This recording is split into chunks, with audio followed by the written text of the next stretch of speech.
சூரிய சிவப்போ விழிகளிலே அந்த எரிமலை குடிப்போ நெற்றியிலே போர்க்கோலம் கொண்டாள் தேவி துர்கா தன் பக்தருக்காக ஓடி வந்தாள்.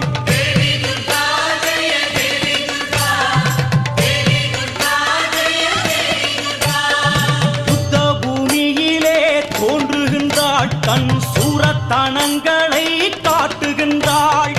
அண்டத்தை படைத்தவள் தேவி துர்கா இந்த அற்ப அசூரனை நோக்குகின்றாள்.